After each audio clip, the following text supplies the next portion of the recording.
Let's talk about the next 5 years. Welcome back to the next 5 years, the podcast where we cut through the marketing noise to find out what's actually moving the needle and how the small businesses or small leaders can navigate the next few years. Right now, one of the biggest promises of AI is instant personalization, that algorithms can take over complex, highly customized tasks in seconds. In the health and wellness space, the market has suddenly been flooded with AI meal planners promising to generate custom diets at the click of a button. And when you are a health practitioner, a dietitian, a nutritionist, or a health coach, generic algorithmic data isn't just unhelpful, it can actually be dangerous. So, how do professional service providers leverage smart automation to scale their business without losing the trust, safety, and personalization that only a human expert can provide? Our guest today has spent over a decade solving exactly that puzzle. Vlad Chernenko is a CEO and product mechanic at Meal Garden, a platform helping nutrition professionals, healthcare practitioners, and wellness organizations deliver personalized nutrition programs at scale. So Vlad's work sits at the intersection of health, nutrition, and behavior change. So for him, AI isn't just about productivity, it's about trust, personalization, health outcomes, and supporting professionals who are making a significant impact on people's lives. So, in this conversation, we will explore what's actually working with AI today, the opportunities and risks facing business leaders, and what the next 5 years could look like for companies operating at the intersection of technology and human expertise. Vlad, welcome to the show. Thanks for having me and good morning. Yeah. Thank you. Vlad, just to kick things off, you worked at Trapeze Group in Canada for about 17 years before starting this company. That was about 2012, I think, 14 years ago as we speak today. So I'm assuming that in your previous role, you were pretty well positioned. What made you to start this company, to leave a safe job, I assume, and go on this entrepreneurship journey? And why health space? Certainly. Yes, it's true. I joined Chapter's group in 1995 when I moved to Canada from Ukraine, where I grew up and got my education. And I spent there, 17 years developing and managing development of some of the most successful products that they offer. In fact, some of the products that we've developed many years ago are still their flagship products that they're still installing and using. I assume they did some upgrades because of the technological improvements, but in the space of public transit, when people spend hundreds of thousands of dollars on the software, it's not easy to replace it. So usually the lifespan of the product is much longer than in other industries, which especially lately, the changes are coming, if not daily, weekly, or at least monthly. So yes, that's a little bit of my background. We started with in Chippy's group. I started with mobile communications to the drivers. It's 1995. It was before the internet as we know it today. It's before cellular communication as we know it today. In fact, some of the larger transit properties were building their own radio towers to provide communication to their fleets. So we are talking about very, very early stages of mobile communication. And we went through some stages of other development of other technologies like interactive voice response. I was working on APIs for that. Then moved on to their scheduling platform, fleet and workforce management platforms. And yes, we went through a lot of technological changes from MS-DOS based product to Windows based product. And within Windows space, there were several changes, moved to thin client architecture, from the classical client server architecture to thin client architecture, and then eventually to the browser architecture. So yeah, it's been quite a journey. Yeah. And then, I mean, normally, if you're in a job ladder and you're well positioned in that environment, but entrepreneurship is a very kind of risky venture to begin with anyway. Then what made you to move from the stability to being your own boss? My inspiration was my wife. She's a nutritionist and a nutritional researcher. She actually has two PhDs, one in human nutrition, another one in public health. And at the time when we met and our relationship started, I got interested in her field of study. Obviously, it's a fascinating field. And while working at Chappies, I'll just tell you a story. What kind of was one of the deciding moments for me to decide into this field? In the company, we had often some extracurricular courses or events happening that was organized by Trapeze. One of those was a series of classes by a naturopathic doctor. And we were talking about various things, or she was talking about various things, and including nutrition. And in one of the sessions, we were sitting and she asked the question of the group of employees, what do you have for dinner? And one of my colleagues, an excellent employee, but she had two young kids, and she said, well, we end up having pizza almost every day. And the reason is because she had to commute to work for more than an hour every day. So once you come home, you have kids, there is homework, there are certain issues to deal with. And then by the time the dinner comes, what are we eating? So they end up kind of falling back on the pizza delivery. And we're talking about North American pizza. It's not a real Italian pizza. So it is very different from the health point of view. In any case, and as she was saying it, she was really, you could see it, she was feeling guilty about it. And that got me thinking that at this day and age, when we have extreme technological advances in any other area, we are still kind of cannot organize ourselves with the most basic thing, with our food. So that was kind of a moment where I thought, well, it probably something that I would want to do is to create something that would help people that are busy to eat healthy, to plan their meals and eat healthy. So that was the initial kind of thought. And then eventually it grew into basically the desire, which led me to decision to start actually doing that and start my own company. Okay, so this is actually a good point to learn and understand what actually your company does. Could you tell us what is it that you offer to the world?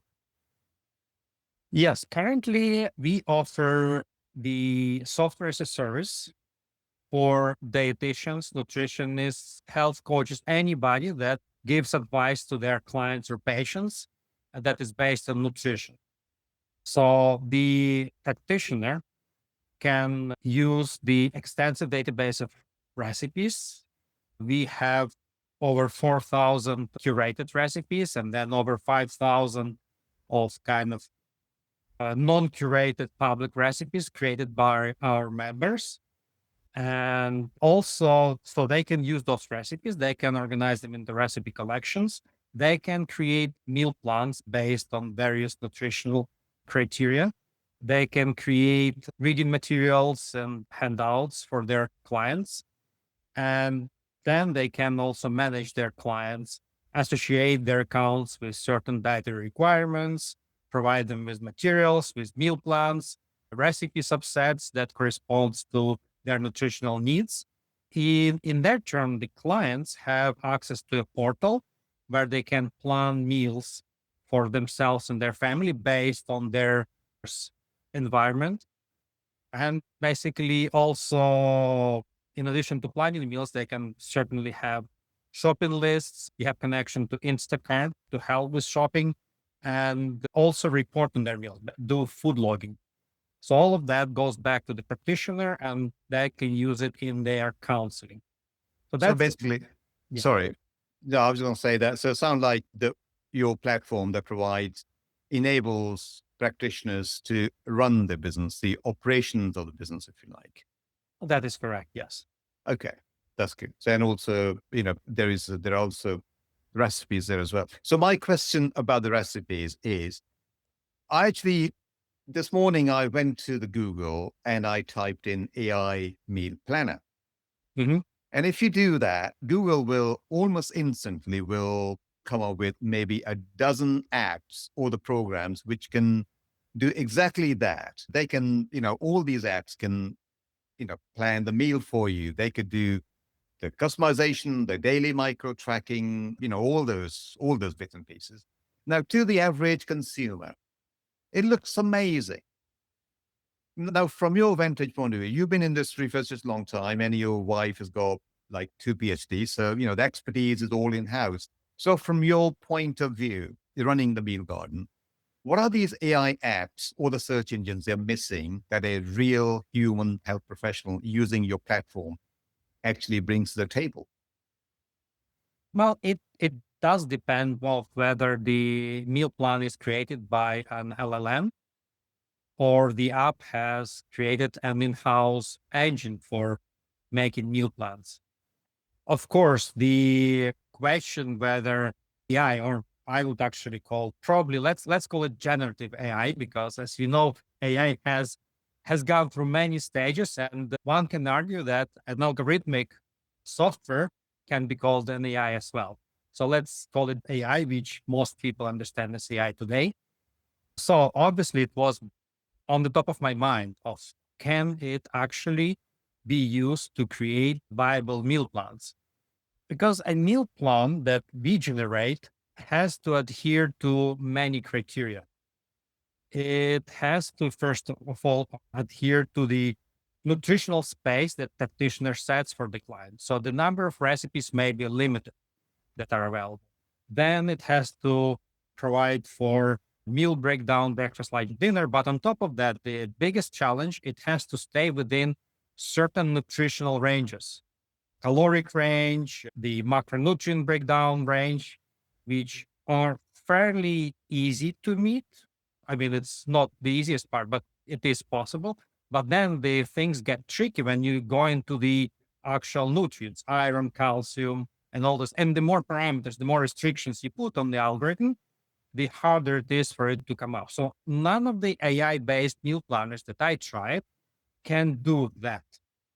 In addition to this, I cannot say that I spent all my life, all my time checking different meal planners, because as you said, there are many. But the ones that I tried, for example, I looked at the meal plan, I looked at the recipes that it got back to me, and I had it out. I just asked, did you just come up with this recipe? And I said, yes, I just did. Now, from our experience, people are very picky about what they eat. They will not just take a random recipe and use it. So that's one kind of aspect of it. Then, yes, if you have the flexibility of just combining both in any kind of random way, then it becomes more manageable as a task.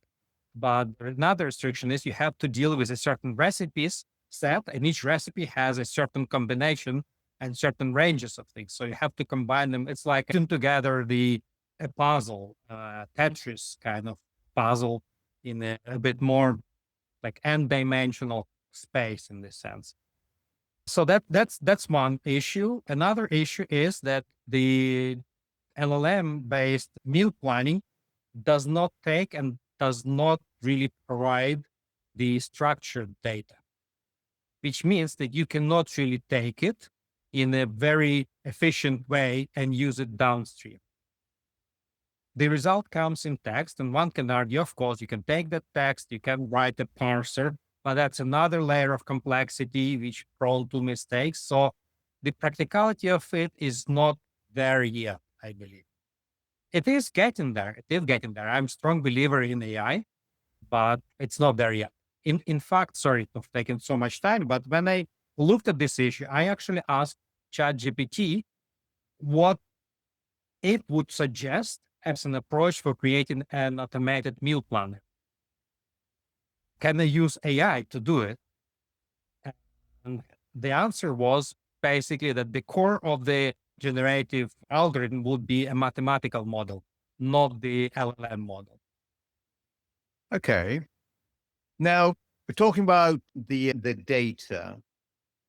In marketing, if an AI tool hallucinates, which, in your experience they do, and we all know they do, if they hallucinate, give you the made up kind of marketing data, it's embarrassing. That's a worst case scenario. But in nutrition and health, for example, if AI misses an allergen flag, for example, or miscalculates maybe a micronutrient or some other clinical protocol of some kind, it's a liability. How does Meal Garden, your company, handle data quality? Because I'm assuming that this data is coming from somewhere. So how do you handle the data quality and other infrastructure, other bits and pieces, just to ensure that automation doesn't introduce any dangerous errors?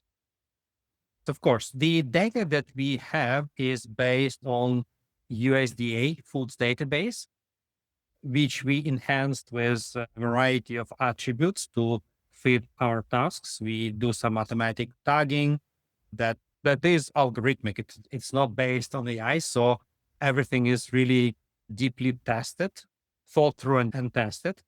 And the meal planning algorithm, the automatic meal plan, it is an algorithm, a traditional algorithm, which is restricted by certain criteria. So it will not hallucinate. It might not provide a solution based on restrictions, but it will not hallucinate as LMs often do. Okay. Now, you use, as you say, a fair bit of AI within your platform, but not necessarily to the level of ChatGPT.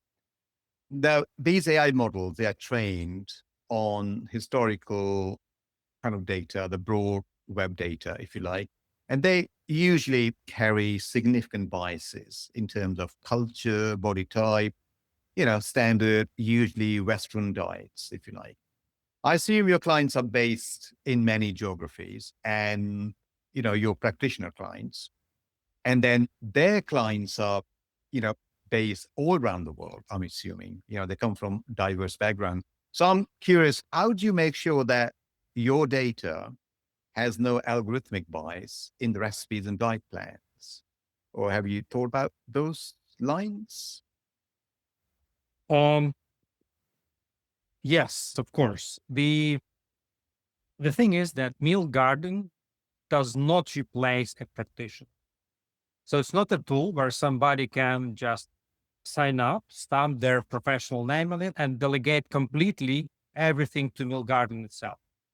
So everything has to go through some kind of control of the practitioner because they're, first of all, liable for giving the wrong advice. So I assume they would actually check the data before using it. So with that said, we have recipes that were entered, like our recipes database was not created from scratch by ourselves. We seeded it with certain number of recipes, but then it grew from our members.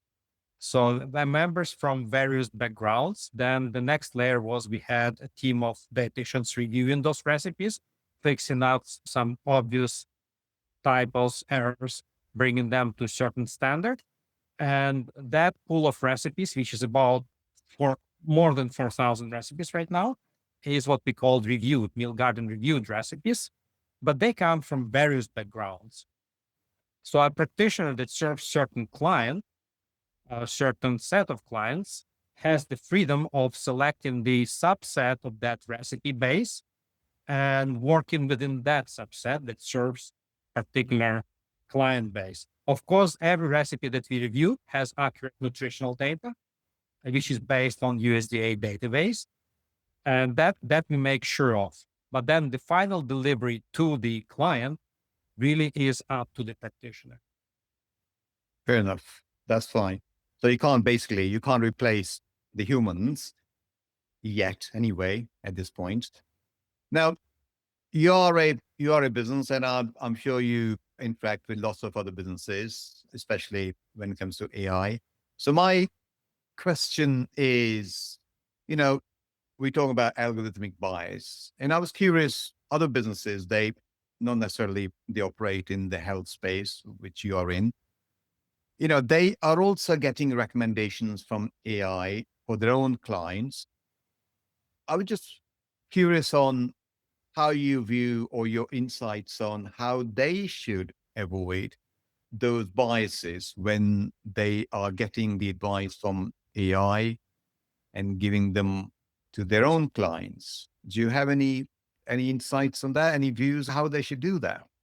It definitely depends on the field in which they're on. If we are talking about healthcare field, like first of all, it's good to use specialized generative AI, which we are working on actually having our own RAG system, basically where what RAG is, I'm not sure if your listeners are all aware of it. What it is, basically, it's first the software provider or provider of this service would query the very relevant and very robust data that is related to the initial prompt that the user enters, then provide subset of this data within the actual prompt that goes to the model, which actually directs the generation of the answer into more related space.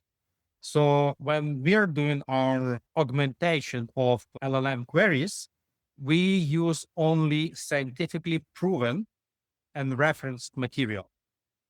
So our augmentation data is all taken from scientific papers, which have been digested, and everything is referenced. So hopefully in our case, when people do a query, they will get very relevant scientific based reference answers. So I'd suggest that anybody that provides this service, they don't just directly connect an API to ChatGPT without doing anything. They would probably, hopefully, collect the relevant and scientifically based data to augment the queries to ensure that there is no hallucinations and all the answers have the solid basis. Okay. So, I mean, apart from the hallucination, do you see, I mean, AI is obviously everywhere right now. I just cannot get away from it. What do you think business leaders are actually getting wrong about AI at this moment? I cannot say that I have vast knowledge of what business leaders do with AI. I mean, we are a small company. We don't participate in big conferences, but from what I've seen, there is a lot of general scare about AI, hope and scare. It's kind of combination of the two. The hope is about that AI will replace all the employees and get everything done almost for free at the cost of the API calls.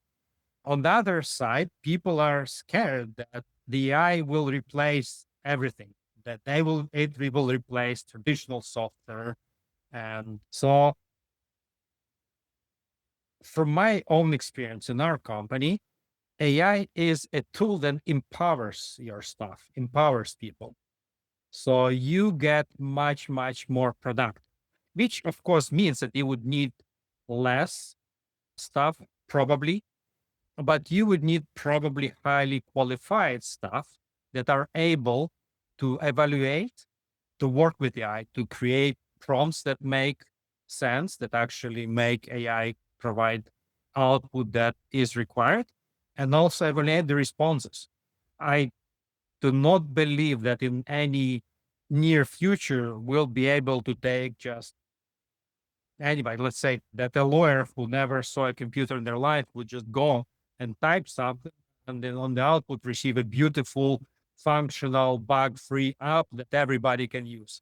That is not going to happen. In each area, you would need the human expertise to guide and use AI to increase productivity.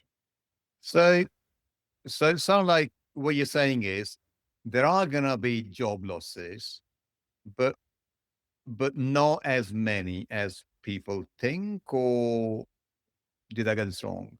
Some of the people that I heard talking, they actually saying that there is an increase in some jobs, right? So the I can talk only about software development, right, and what is happening in that area. And from my experience, being a junior programmer and getting a job as a junior programmer is not going to be easy. Because, again, from my experience, if you have somebody that is at the level of the system architect or senior programmer, those people can be very efficient and can use AI to increase their productivity tenfold. I did not reach tenfold. My productivity went up by my estimation 3 to 5 times, just because I think you have to control what AI does still. And but there is this a lot of work that was done by junior programmers, which is not needed anymore. That can be done by AI. So there is this gap in the skill set from somebody that just learns how to program a little bit and somebody that understands how the system works, how to build them reliably. And that gap somehow needs to be closed for people when they graduate to be able to actually go to the jobs which are, yeah, which require higher skill set. That brings me to the question of, if you don't need the junior programmers or as many or army of junior programmers today, then where are those system architects going to come from in the future?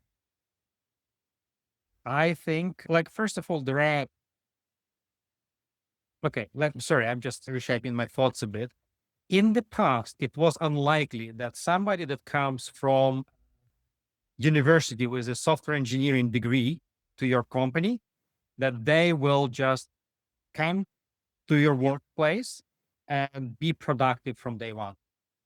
From my experience, it takes at least 2 to 3 months for them to learn things, learn the domain, learn how do you do things, learn certain aspects of the programming to even start being productive as junior programmers.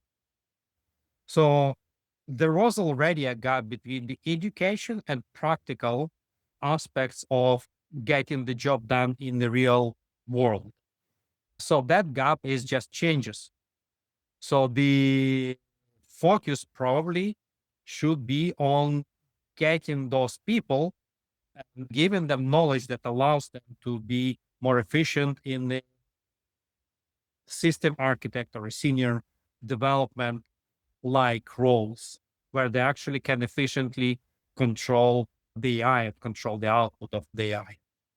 So where does that argument come from that there will be more net jobs than, because of AI, as you said earlier?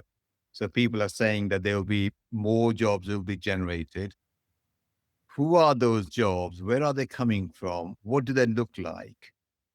Yes, that was what I said, was just what I heard from other people which are in the industry and have much more knowledge. I cannot say what exactly they meant, but yeah, this argument was going on for a long time in terms of AI, and many people were bringing up examples of industrial revolution and computer revolution where those technological advances brought, like, they killed certain jobs, but they created many more other jobs.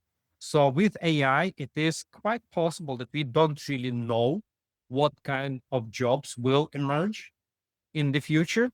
So I'm an engineer. I'm not a predictor of the future, so I cannot really start guessing. But given the past experiences of humanity development in technology, it is quite possible that we will get just different jobs. So, from your perspective, what would you say will be are the meaningful AI innovation and not marketing hype at the moment? Oh, I think we do have already meaningful AI innovations. I mean, the AI, the don't get wrong. I think AI as it is right now, or generative AI LLMs, they are amazing. They're probably one of the most impressive things that humanity came up with in the technology development. So I think we already are at the meaningful level. It definitely makes a difference in our company. We use AI extensively, not just in software development, in marketing and content production, in many aspects. So it is already here.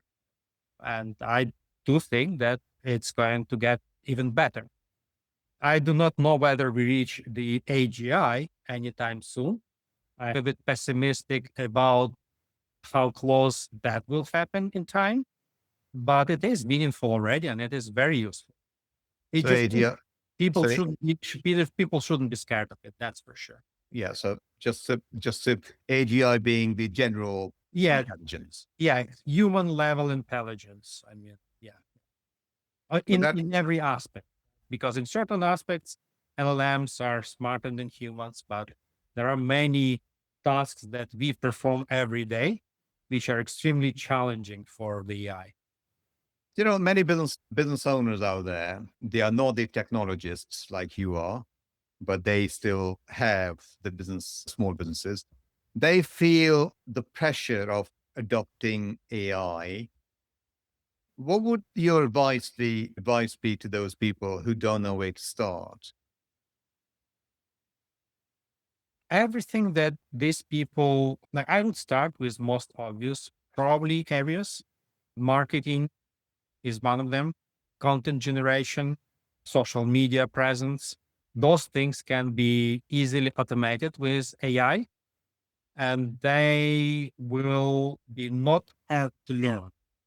Those things are fairly obvious. And there are, of course, like Cloud Workspace is an amazing tool. I'd suggest just go listen to some YouTube videos, learn how to use it and adapt it to what you do every single day. It will free up a lot of your time to do probably more meaningful things in your business. So that will be the fastest ROI from their point of view. Exactly. Yes. Okay.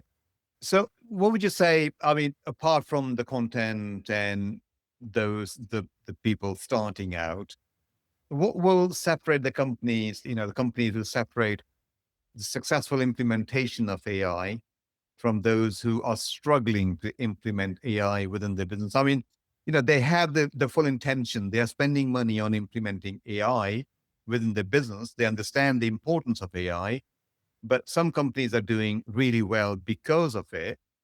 And some companies are doing terribly because of that.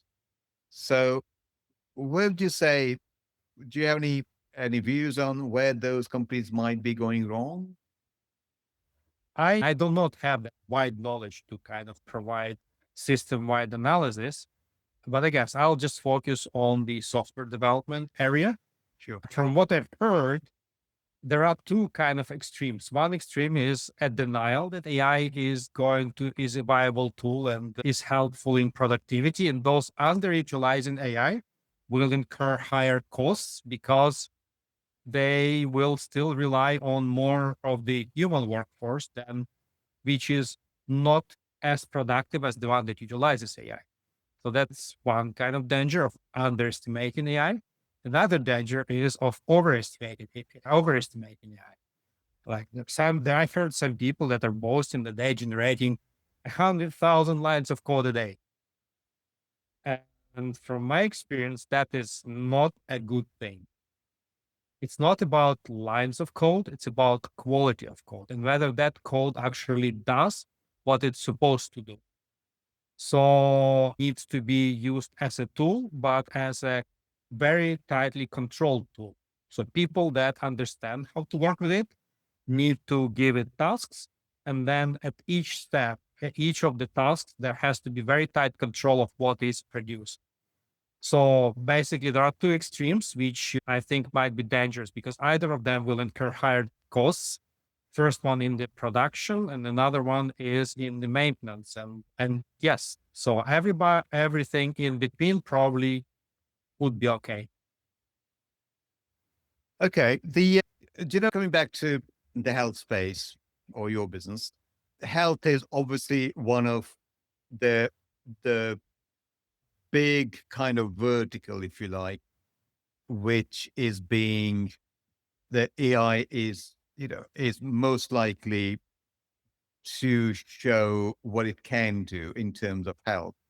And everyone, these big companies, Google, etc., they are going after this vertical at this moment because it's so big and so much potential in there, and it can potentially touch every human being on this earth.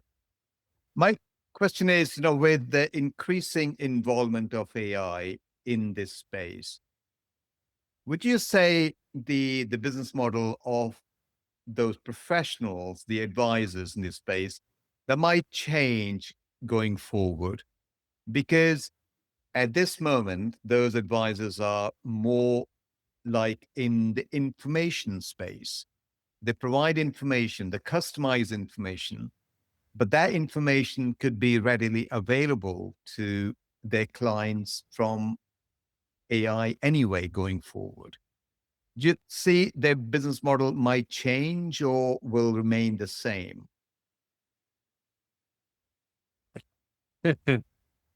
It's hard to predict. I think every case is needs to be considered separately. It's very hard to generalize.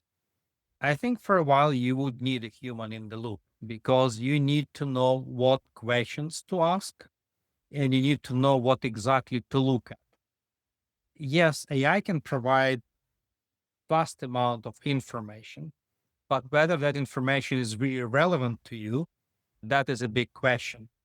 Just to kind of keep it a bit lighter, you're probably familiar with Jerome Klapka Jerome, and his in one of his books there was a character that was reading medical encyclopedia, and the problem of this character was that every disease that he read a description of in encyclopedia, he found that it actually applied to him.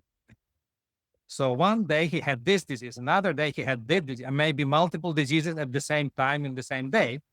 So that is a bit of a danger. You need to kind of apply it a bit more personally and be able to separate the information that is really relevant to what you're trying to do. In this space of health, I think the prevalent model is going to be using specifically trained LLMs that are trained on very specific problem, but that still is going to be a service that is provided by a company that is run by humans. And so to make the answer short, yes, the business models will change, but the humans will be in the loop for the foreseeable future, in my opinion. Okay, that's good. I mean, going forward a few years, maybe 5 years, let's say, or 3 to 5 years, what would you say in your space might, look completely normal today? Yeah, sorry, let me rephrase this. What will what will look completely normal 5 years from today, which sounds futuristic today? Any Because I'm asking you because you are the forefront and you probably know what's going on ahead of most people. So you probably can see the future a little bit better than most people can. So from your point of view, what will look completely normal, what looks futuristic to people, most people like us? It's really hard to come up with the particular example on the fly. I'm an engineer. I don't predict the future. I use tools to make things happen. But I'm sure that we are going to have pretty good and amazing advances. Like when I was a kid, I read a lot of science fiction. And one of the amazing things that people would have in the future were video phones, where people would have this device and look that they can, connect and see people over vast distances. And look at this. It's every day. Nobody is surprised by it. So it's hard to say what exactly, but it's an exciting time. And I'm looking forward to seeing what exactly that is going to be. Okay. Well, because you run a business and you've been running for a long time, 14, 15 years now. So what would you say will be the single biggest headache for the software driven service businesses like yours in the next 5 years? I think at the time, currently, and I don't know how long it's going to be, currently there is a lot of confusion about AI, and many people are getting swayed by the promises that I don't think will come to true necessarily. I do not think that traditional software is going away anytime soon. It will change underneath the hood, probably.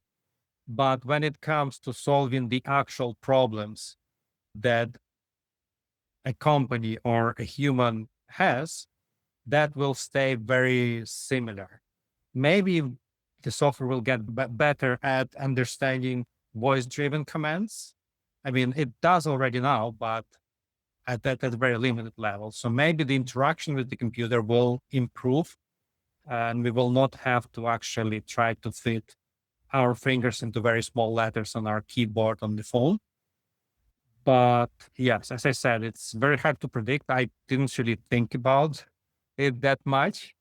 I'm sure we're going to have a lot of challenges, but we just need to stay on top of them and not being scared of them, but embrace the change. And I think you're going to be fine. Okay, it's been awesome, Vlad. Before we wrap up, I'm just wondering what one key piece of advice you might want to share with other CEOs or business leaders out there in terms of if you see, do you see any lucrative opportunities for them using AI, or maybe a different way, or maybe they are, they're trying to manage the gap between where they are or where they would like to be in the future. So any key piece of advice for them? I can only talk about, I guess, internal way of running businesses because every industry is different and kind of it's very hard to give a general advice for everybody what should they do with their product. But internally, I think people should be open to using AI, open and pragmatic. Do not rush into firing everybody, hoping that AI will kind of do everything for you. At the same time, make sure that the stuff that you have and you yourself understand what AI is capable of, what it is not capable of, so you can use actually it in the most meaningful way. That's a powerful takeaway, actually, and a fantastic way of putting it, Vlad. And it perfectly summarizes also the challenges many business leaders are facing today. In fact, actually, I'll say actually we hear this all the time because some people are really excited by AI and other people are a little fearful or apprehensive, but then they should really embrace the AI, as you say. So, so really, really appreciate, thank you for your time today. But finally, before you go, those listeners who want to learn more about your company, or they just want to say hello to you, what's the best way of doing that?